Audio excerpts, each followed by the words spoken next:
What's going on, guys? Apathettic here with all your tips, recommendations, and everything in between. And in today's video, we are covering the new Stasis subclass for Warlock Shadebinder.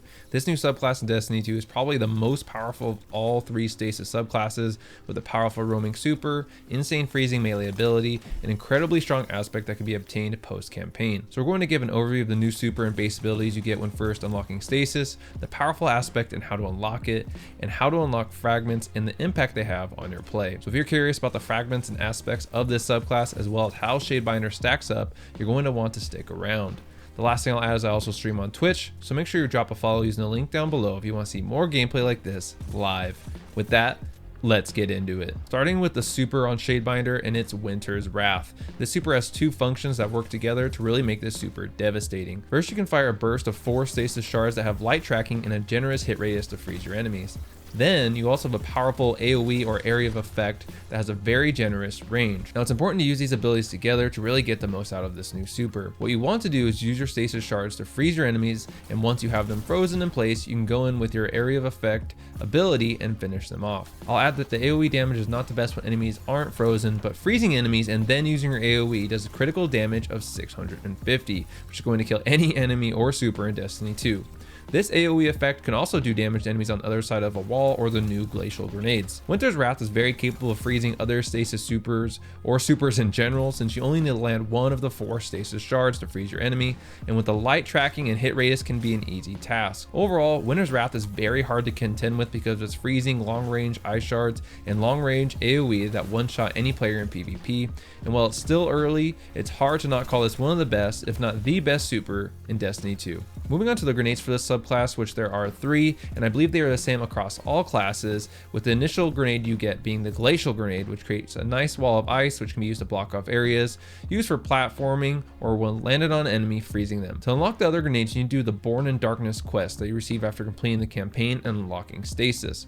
This quest is 3 parts and each unlocks a new grenade. The first grenade you unlock is a dust field grenade that creates a freezing field that slows enemies, and if they stay in it too long, will freeze them. This I found most useful in PvE, since in PvP enemies can sometimes barely get out and avoid being frozen. The last grenade you unlock, and this one is easily the best grenade for PvP, and that's the Cold Snap grenade. This grenade freezes on impact and then sends another seeker to find and freeze targets. This grenade is incredibly powerful, and I will compare it to Stasis version of skip grenades. You can simply throw this grenade at a corner and will track an enemy around that corner, freeze them, then send another seeking grenade from the enemy, potentially freezing another enemy. This grenade makes for some easy double and triple kills, since it will just go on seeking and freezing multiple enemies, and since you get a marker anytime you freeze an enemy, it makes it easy to know when to push in on an enemy that's frozen. While this grenade is a lot of fun, it's hard to imagine it not getting tuned to some degree, since it can chain multiple times and easily freeze 2 to 3 people if they are close enough together. Speaking of tuning things, this brings me to the Warlock melee on Stasis, which is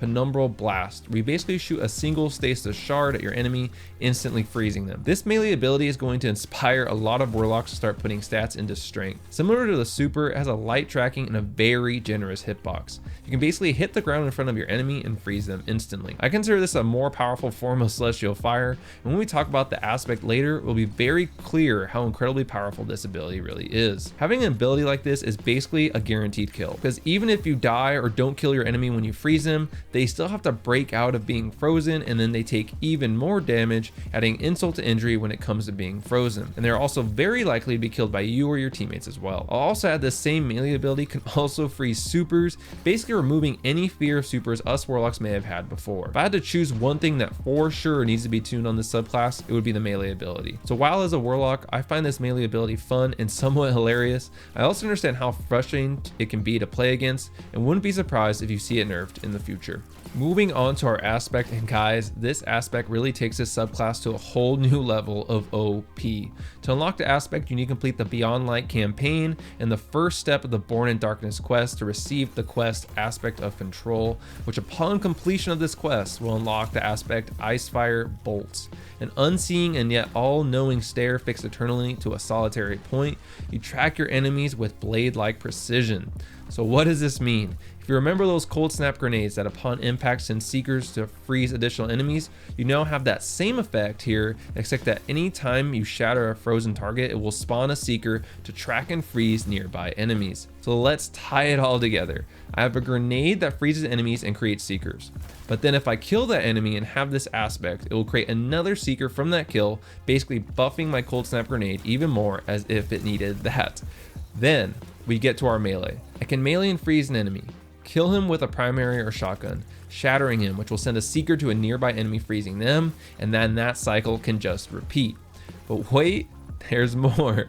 In my super, I can freeze an enemy, shatter him with my AoE, which depending on the number of enemies could spawn multiple seekers, freezing more enemies, meaning I will only need to use my AoE and not use up my super energy firing my shards, which basically is a buff to my super and super duration. Holy hell guys, this is some crazy stuff. When I unlocked this aspect, it was when I truly felt that this subclass became incredibly powerful and basically overpowered. Now don't get me wrong, this subclass with only the base abilities is strong, but with this aspect and then the fragments, which we'll talk about in a second, how is anything supposed to compete with this? It's wild guys, and I don't know how Bungie is going to tune this in a way that will not completely destroy it, but if you think Stasis is powerful now, just wait till people start finishing these quests and unlocking this aspect on Warlock. If you thought a lot of people were playing Warlock before with Top Tree Dawnblade, then I suspect I'm about to have even more Warlock friends than ever. And after all that, we still have fragments to discuss. Fragments are unlocked after you obtain your first aspect in the form of quests, or more like bounties that you can grab from the stranger. She will give you options to complete them in Crucible, Strikes, or Gambit, and you get up to 2 of these each week. Upon completing these bounties, you will receive a memory fragment that you take back to the stranger, and as you can see on the screen, you now have the option to choose from these available fragments, which further augment your subclass's effects. The fragment I chose is Whisper of Fissures, which increases the damage and size of the burst of stasis when you destroy stasis crystals or defeat frozen targets. I chose this since on Warlock you have a lot of insta-freeze abilities, and if I increase that burst size and damage when I kill those enemies, that's a plus. But as you can see, there are many other fragments to unlock that increase stats and help with ability regeneration, making for some awesome combination potential as we unlock more. Overall guys, it's clear that Shadebinder, in my opinion, is probably the strongest subclass in Destiny 2 with how synergized everything is together when you add in that aspect, and that's even before I've unlocked all these different fragments that will only continue to make this subclass even more powerful. But let me know in the comments below, what do you guys think of Stasis and Crucible? I've seen a lot of people online aren't really enjoying it. As of right now, I don't really mind it, but I could see over time myself getting tired of it. So let me know in the comments your thoughts on Stasis and what you feel is the most powerful of the 3 subclasses. But with that guys, thank you so much for watching. Make sure you like, share, and subscribe as I have plenty of Beyond Light content in the coming days, and I'll catch you guys in the next one.